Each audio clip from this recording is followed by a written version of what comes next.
देखिए, सारी खबरें शुभ नहीं होती, कुछ मंगल भी होती हैं, और जो ना शुभ होती है ना मंगल होती हैं वो करती हैं सावधान।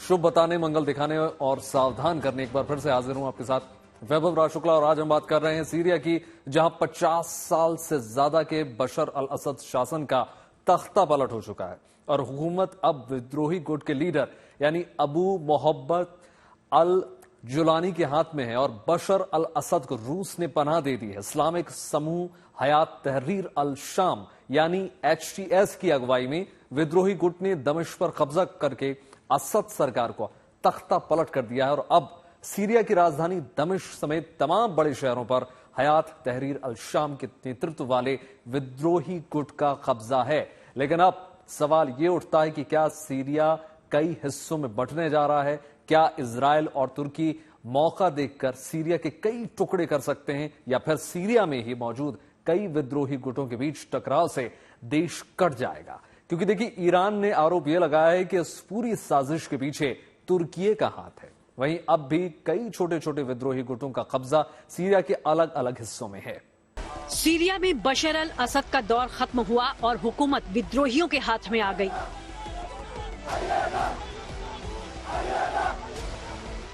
सीरिया की सत्ता पर काबिज होने के बाद विद्रोही गुट बशर अल असद परिवार से जुड़ी चीजों को लगातार खत्म कर रहे हैं। बशर अल असद के महल को लूटने और परिवार के सदस्यों की मूर्तियां गिराने के बाद विद्रोहियों के निशाने पर असद के पिता का मकबरा है। मकबरे में भी विद्रोहियों ने ऐसी तबाही मचाई कि पूरा मकबरा ही तहस नहस हो गया है। उत्तर पश्चिमी सीरिया के करदाह में बशर अल असद के पिता हाफिज अल असद के मकबरे में विद्रोही घुस गए और यहां तोड़फोड़ करते हुए आग लगा दी।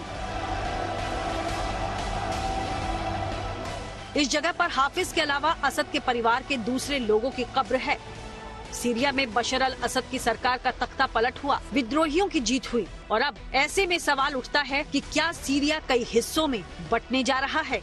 क्या इजराइल और तुर्की मौका देखकर सीरिया के कई टुकड़े कर सकते हैं, या फिर सीरिया में ही मौजूद कई विद्रोही गुटों के बीच टकराव से देश बंट जाएगा? दरअसल सीरिया में कुर्दों के वर्चस्व वाली सीरियन डेमोक्रेटिक फोर्सेस यानी SDF का पूर्वी सीरिया के एक बड़े हिस्से पर कब्जा है। अमेरिका समर्थित इस ग्रुप की स्थापना 10 अक्टूबर 2015 को हुई थी। SDF का कहना है कि इसका मकसद सीरिया को सेक्युलर, डेमोक्रेटिक और संघीय बनाना है। दूसरी तरफ तुर्की एक तरफ से SDF का कट्टर विरोधी है, जिसका कहना है कि SDF का PKK से सीधा संबंध है और PKK को वो आतंकी संगठन मानता है। हयात तहरीर अल शाम यानी HTS और उसके सहयोगी गुटों के विद्रोह के बाद ही बशर अल असद ही देश छोड़ने को मजबूर हुए। HTS का इदरीश और अलेप्पो समेत देश के बड़े हिस्सों पर इसका कब्जा है। माना जाता है कि इन समूहों को तुर्की का समर्थन हासिल है। ईरान ने भी यही आरोप लगाए हैं। बुधवार को ईरान के supreme leader Ayatollah Ali Khamenei ने तेहरान में हजारों लोगों से मुलाकात की और सीरिया पर कुछ बड़े खुलासे किए। खामेनेई ने कहा कि कोई शक में न रहे, क्योंकि सीरिया में जो हुआ वो अमेरिका इजराइल की साजिश है। उन्होंने तुर्की का नाम लिए बगैर दावा किया कि सीरिया में जो कुछ हो रहा है उसमें पड़ोसी देश की सरकार साफ साफ रोल निभा रही है।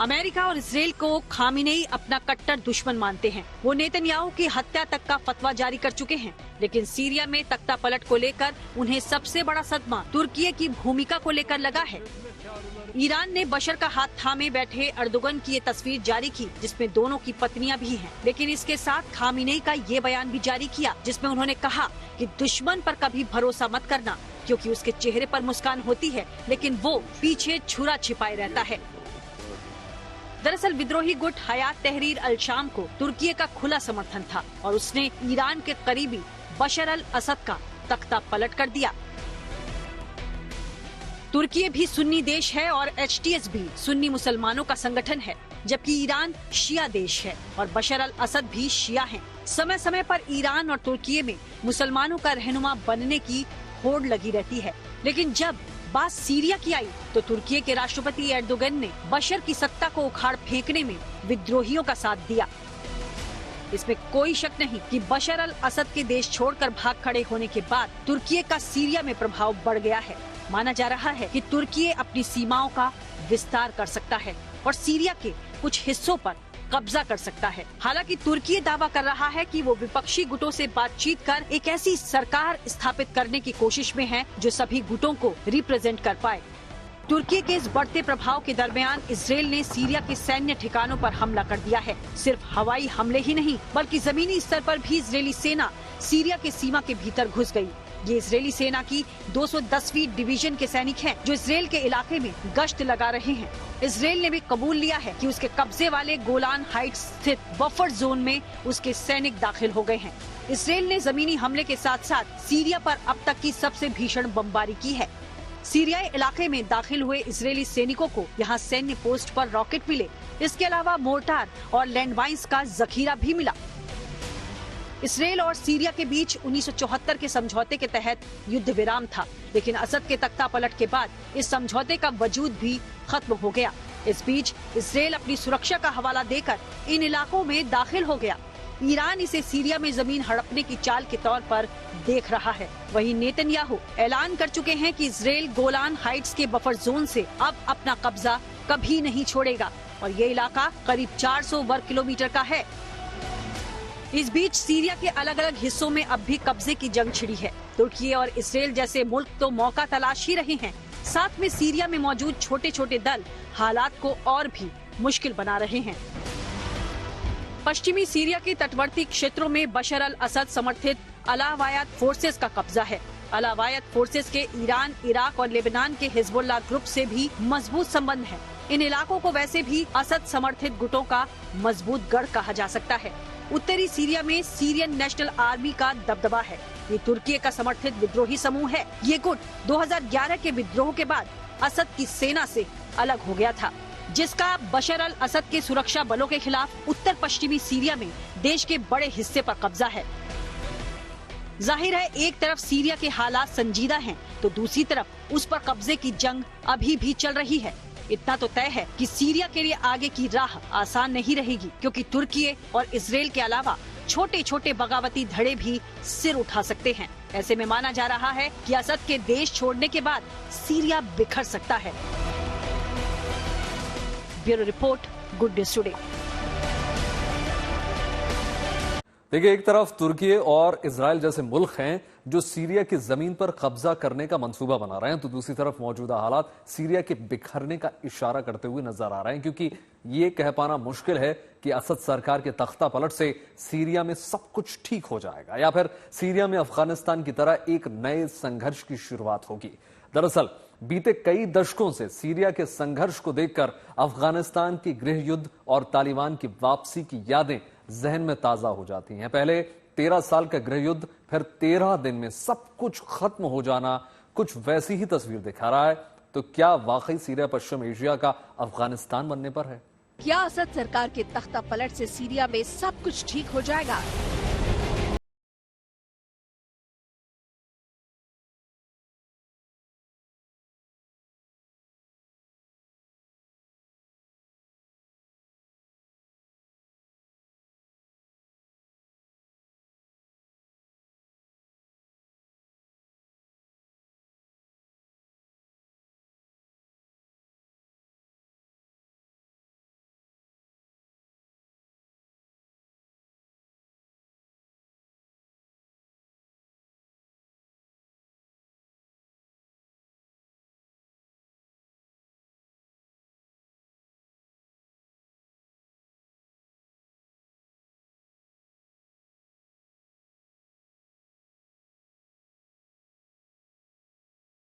वाली लड़ाकों ने दोबारा काबुल पर कब्जा किया था।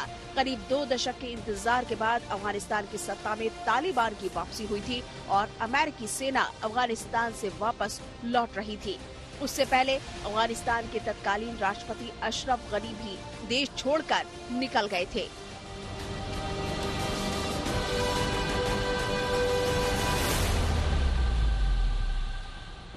वैसे तो सीरिया में विद्रोह का दौर और गृह युद्ध पिछले 13 साल से चल रहा था, लेकिन पिछले 13 दिनों में हालात इतनी तेजी से बदले कि सत्ता विद्रोही गुट के हाथ में आ गई।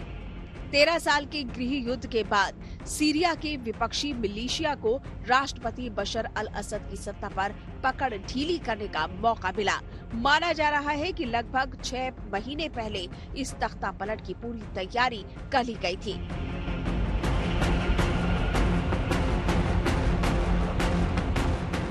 दरअसल सीरिया के पूर्व राष्ट्रपति बशर अल असद को रूस और ईरान जैसे मुल्कों का समर्थन हासिल था, लेकिन मौजूदा कुछ वक्त से ये दोनों ही मुल्क अपने अपने मसलों में उलझे हुए हैं।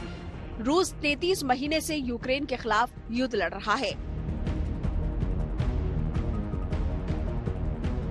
तो वहीं ईरान के प्रॉक्सी गुट, खास तौर पर सीरिया में मददगार साबित होने वाला हिजबुल्लाह कमजोर हो चुका है। ऐसे में विद्रोहियों के पास सियासी तौर पर पहले ही कमजोर हो चुके असद को सत्ता से बेदखल करने का सुनहरा मौका था। देखिए, असद परिवार का दोबारा स्थापित होना बड़ा मुश्किल लगता है मुझे, क्योंकि असद परिवार की एक्सेप्टेंस जो है वो वहाँ की ग्रास रूट के ऊपर बिल्कुल नहीं है, और इसीलिए उनको जल्दी से वहां से भागना पड़ा। देखिए, कोई हर आदमी वहां पे ज्यादातर खुश है, एक्सेप्ट में भी उनके जो अलावाइट ग्रुप के कुछ लोग हैं या कुछ माइनॉरिटीज के लोग होंगे। तो ये नहीं है कि उनको, लेकिन पिछले 15 साल में उनके पास बड़ा समय था जब वो उस चीज को ठीक कर सकते थे, उन्होंने कुछ नहीं किया। जो फोर्स सीरिया की जो आर्म फोर्सेस थी उन्होंने भी लड़ा नहीं, तो किसके बलबूते पर लाएंगे? लोग तो खुश नहीं है, आर्म फोर्सेस आपके पास है नहीं, हिजबुल्लाह की हालत वैसे खराब हो गई है, ईरान की समस्या है चल रही है आपकी काफी। तो मुझे नहीं लगता है कि नियर फ्यूचर में कोई ऐसी पॉसिबिलिटी होगी। लेकिन हाँ, कंट्री अगर स्टेबल होता है तभी कह सकते हैं। अगर स्टेबल नहीं होता है तो डिफरेंट ग्रुप्स जो है लड़ते रहेंगे एक दूसरे के साथ, सिविल वॉर कंटिन्यू करता रहेगा और कुछ टेररिस्ट ग्रुप्स भी आगे आ जाएंगे, तो और ज्यादा समस्या बढ़ सकती है। सीरिया के संघर्ष को देखकर अफगानिस्तान की गृह युद्ध और तालिबान की वापसी की यादें जहन में ताजा हो जाती है। अफगानिस्तान में 1978 से 1989 के बीच सोवियत अफगानिस्तान युद्ध हुआ था। इस जंग में अमेरिका, ब्रिटेन, सऊदी अरब और चीन समर्थित अफगान मुजाहिदीन की जीत हुई थी। अफगान मुजाहिदीनों को मिली सत्ता ज्यादा दिन तक टिक नहीं सकी और अफगानिस्तान में गृह युद्ध छिड़ गया। 2001 में वर्ल्ड ट्रेड सेंटर पर हमले के अमेरिका ने अफगानिस्तान में सैन्य ऑपरेशन की शुरुआत की और तालिबान को उखाड़ फेंका। करीब 2 दशक तक अफगानिस्तान में तालिबान और अमेरिका के बीच संघर्ष जारी रहा। 2020 में कतर की मध्यस्थता में अमेरिका और तालिबान के बीच समझौता हुआ। 2021 में अमेरिकी राष्ट्रपति जो बाइडेन ने अफगानिस्तान से अमेरिकी सेना की वापसी का ऐलान कर दिया। 15 अगस्त 2021 को तालिबानी लड़ाकों ने एक बार फिर काबुल पर कब्जा कर लिया। करीब 2 दशक के इंतजार के बाद अफगानिस्तान की सत्ता में तालिबान की वापसी हुई। सीरिया के हाल भी कमोबेश अफगानिस्तान जैसे ही होते दिख रहे हैं। 1946 में आजादी मिलने के बाद से ही पश्चिमी एशिया का ये इस्लामिक मुल्क राजनीतिक अस्थिरता से जूझता रहा। आजादी के करीब 2.5 दशक बाद 1971 में हाफिज अल असद ने सीरिया में तख्ता पलटकर सत्ता हासिल की थी। पिता की मौत के बाद बेटे बशर अल असद के पास सत्ता आई, लेकिन 2011 में असद सरकार के खिलाफ विद्रोह की शुरुआत हो गई और सीरिया में गृह युद्ध छिड़ गया। इस दौरान सीरिया में अमेरिका, रूस, ईरान और तुर्की जैसे देशों का दखल बढ़ने लगा। ईरान और रूस जहां असद परिवार के शासन को बनाए रखने में मदद करते रहे, तो अमेरिका और तुर्की अलग अलग विद्रोही गुटों का समर्थन करते रहे। जो HTS है, जो हयात तहरीर अल शाम ग्रुप है, और दूसरे जो रेसिस्टेंस या रिबेल फोर्सेस थे, उन्होंने मिलकर के इतना द्रुत गति के साथ, तेजी के साथ में पूरे लगभग सारे देश के ऊपर कब्जा कर लिया, बड़े बड़े सिटीज के ऊपर में, और असद को वहां से भागना पड़ा। तो ये तो बात सच है कि जो वहाँ की मिलिट्री है वो अभी इस वक्त नहीं है ज्यादातर। ये किस तरह से पावर डायनामिक बनेगा, कैसे सारे ग्रुप्स जो हैं गवर्न करेंगे, कैसे लोगों की समस्याएं जो हैं, 90% से ज्यादा लोग वहां पर पुअर हैं और पॉवर्टी स्ट्रिकन है, तो किस तरह से वो लोग कर पाएंगे, ये देखना है। तो ऐसे ट्रांजिशन में समस्याएं बहुत अधिक होती हैं और उन समस्याओं का समाधान बड़ी मुश्किल से हो पाता है। डिपेंड करता है कि इंटरनेशनल कम्युनिटी या उनके जो मैन्युफैक्चरर्स हैं वो कितना सपोर्ट कर पाते हैं।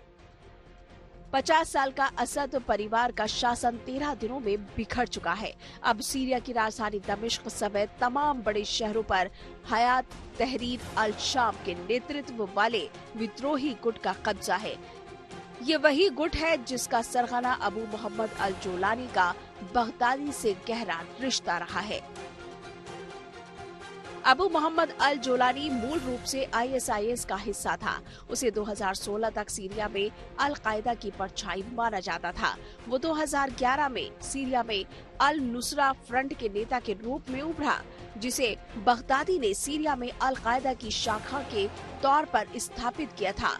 अल नुसरा फ्रंट अल कायदा की आधिकारिक शाखा थी, लेकिन 2013 से 14 में जोलानी ने बगदादी के साथ मतभेद के बाद ISIS से अपनी राह अलग कर ली। जोलानी ने अपनी पहचान हयात तहरीर अल शाम के एक ऐसे नेता के तौर पर बनाई जिसका ISIS या अल कायदा से अब कोई लेना देना नहीं है। लेकिन सीरिया की सत्ता में उसके आने के बाद एक बार फिर से ISIS के मजबूत होने का खतरा बढ़ गया है। भले ही जोलानी के नेतृत्व वाला HTS अब ISIS का सीधा समर्थक नहीं है, लेकिन सीरिया में अराजकता और कट्टरपंथी गुटों की गतिविधियां ISIS जैसे संगठनों को फिर से खड़ा होने की उपजाऊ जमीन दे सकती है। ऐसे में सवाल उठता है कि क्या वाकई सीरिया में अब हालात बदलने वाले हैं? क्या असद शासन के अंत के बाद HTS वाकई मुल्क में उदारवादी शासन लागू कर पाएगा, या फिर ये तुर्की और अमेरिका जैसे पावर के हाथों की कठपुतली बनकर रह जाएगा? Bureau report, good news today. देखिए, सीरिया में असद सरकार के पतन के बाद विद्रोहियों का राजधानी पर कब्जा हो चुका है और वहां फंसे 75 भारतीयों की स्वदेश वापसी भी हो चुकी है। भारतीय विदेश मंत्रालय के मुताबिक अब तक 75 भारतीयों को वापस ले आया गया है। इसी पूरे मिशन को दमस्कस और बेरूत में भारतीय दूतावासों ने अंजाम दिया और विदेश मंत्रालय के मुताबिक अगर हम देखें तो जो लोग वहां अब भी फंसे हुए हैं उन्हें भी जल्द स्वदेश वापस लाया जाएगा।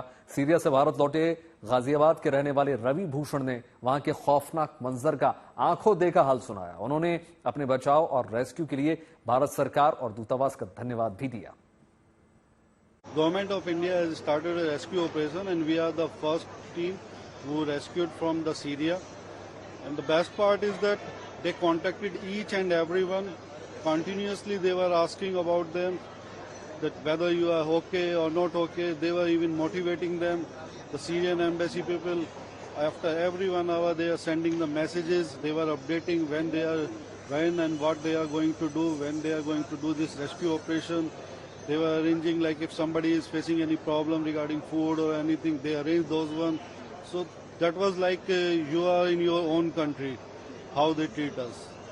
So it was really, we are very much thankful to them, for Indian government and Indian embassy at Lebanon and Syria, both places. The situation in Syria is really very much worse.